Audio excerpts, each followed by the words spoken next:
വിശുദ്ധ പൗലോസ് കോറിന്തോസുകാർക്ക് എഴുതിയ ഒന്നാം ലേഖനം, അധ്യായം 12. പരിശുദ്ധാത്മാവിൻ്റെ ദാനങ്ങൾ. സഹോദരരെ, നിങ്ങൾ ആത്മീയ ദാനങ്ങളെക്കുറിച്ച് അറിവുള്ളവരായിരിക്കണമെന്ന് ഞാൻ ആഗ്രഹിക്കുന്നു. നിങ്ങൾ വിജാതീയരായിരുന്നപ്പോൾ സംസാരശേഷിയില്ലാത്ത വിഗ്രഹങ്ങളുടെ അടുത്തേക്ക് അബദ്ധസഞ്ചാരം ചെയ്തിരുന്നത് ഓർക്കുന്നുണ്ടല്ലോ.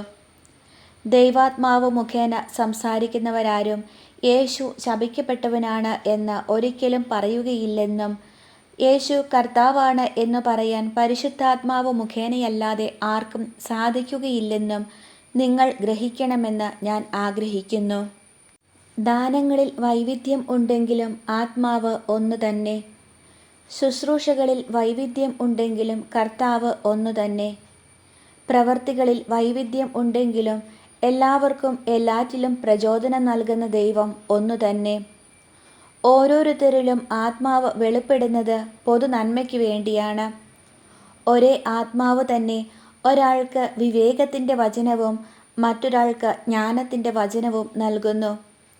ഒരേ ആത്മാവ് തന്നെ ഒരുവന് വിശ്വാസവും വേറൊരുവന് രോഗശാന്തിക്കുള്ള വരവും നൽകുന്നു. ഒരുവന് അത്ഭുതങ്ങൾ പ്രവർത്തിക്കാൻ ശക്തിയും മറ്റൊരുവന് പ്രവചിക്കാൻ വരവും വേറൊരുവന് ആത്മാക്കളെ വിവേചിച്ചറിയാൻ കഴിവും വേറൊരുവന് ഭാഷാവരവും വേറൊരുവന് വ്യാഖ്യാനത്തിനുള്ള വരവും അതേ ആത്മാവ് തന്നെ നൽകുന്നു. തൻ്റെ ഇച്ഛയ്ക്കൊത്ത് ഓരോരുത്തർക്കും പ്രത്യേക ദാനങ്ങൾ നൽകുന്ന ഒരേ ആത്മാവിൻ്റെ തന്നെ പ്രവൃത്തിയാണ് ഇതെല്ലാം. ഒരു ശരീരം, പല അവയവങ്ങൾ.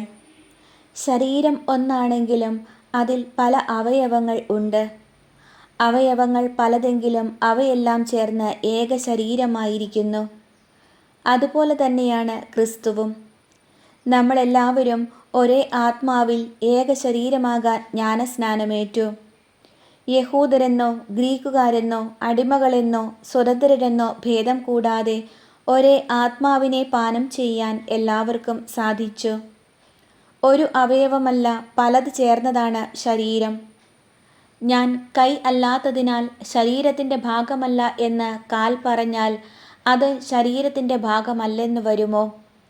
അതുപോലെ തന്നെ ഞാൻ കണ്ണല്ലാത്തതിനാൽ ശരീരത്തിൻ്റെ ഭാഗമല്ല എന്ന് ചെവി പറഞ്ഞാൽ അത് ശരീരത്തിൻ്റെ ഭാഗമല്ലെന്ന് വരുമോ? ശരീരം ഒരു കണ്ണ് മാത്രമായിരുന്നെങ്കിൽ ശ്രവണം സാധ്യമാകുന്നതെങ്ങനെ? ശരീരം ഒരു ചെവി മാത്രമായിരുന്നെങ്കിൽ ഘ്രാണം സാധ്യമാകുന്നതെങ്ങനെ? എന്നാൽ ദൈവം സ്വന്തം ഇഷ്ടമനുസരിച്ച് ഓരോ അവയവവും ശരീരത്തിൽ ക്രമപ്പെടുത്തിയിരിക്കുന്നു. എല്ലാം കൂടെ ഒരു അവയവമായിരുന്നെങ്കിൽ ശരീരം എവിടെയാകുമായിരുന്നു? ഇപ്പോഴാകട്ടെ പല അവയവങ്ങളും ഒരു ശരീരവുമാണുള്ളത്. കണ്ണിന് കൈയോട് എനിക്ക് നിന്നെക്കൊണ്ട് ആവശ്യമില്ല എന്നോ തലയ്ക്ക് കാലിനോട് എനിക്ക് നിന്നെക്കൊണ്ട് ഉപയോഗമില്ല എന്നോ പറയുക സാധ്യമല്ല.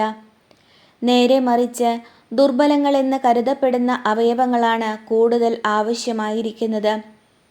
മാന്യങ്ങളല്ലെന്ന് കരുതപ്പെടുന്ന അവയവങ്ങൾക്ക് നമ്മൾ കൂടുതൽ മാന്യത കൽപ്പിക്കുകയും ഭംഗി കുറഞ്ഞവയെന്ന് കരുതപ്പെടുന്നവയെ കൂടുതൽ അലങ്കരിക്കുകയും ചെയ്യുന്നു. ഭംഗിയുള്ള അവയവങ്ങൾക്ക് ഇവയൊന്നും ആവശ്യമില്ല. ദൈവമാകട്ടെ അപ്രധാനങ്ങളായ അവയവങ്ങൾക്ക് കൂടുതൽ പ്രാധാന്യം ലഭിക്കത്തക്ക വിധം ശരീരം സംവിധാനം ചെയ്തിരിക്കുന്നു.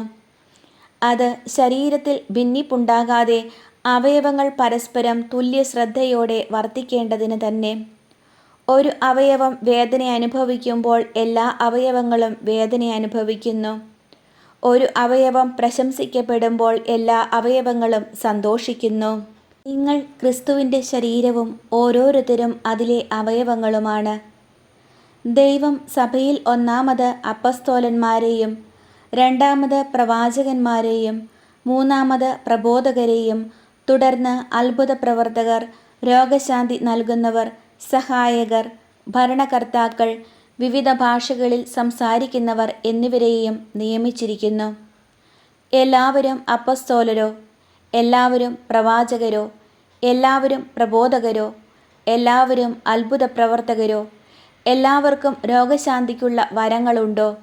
എല്ലാവരും വിവിധ ഭാഷകളിൽ സംസാരിക്കുന്നുണ്ടോ? എല്ലാവരും വ്യാഖ്യാനിക്കുന്നുണ്ടോ? എന്നാൽ ഉത്കൃഷ്ടദാനങ്ങൾക്ക് വേണ്ടി തീക്ഷ്ണമായി അഭിലഷിക്കുവിൻ. ഉത്തമമായ മാർഗം ഞാൻ നിങ്ങൾക്ക് കാണിച്ചു തരാം.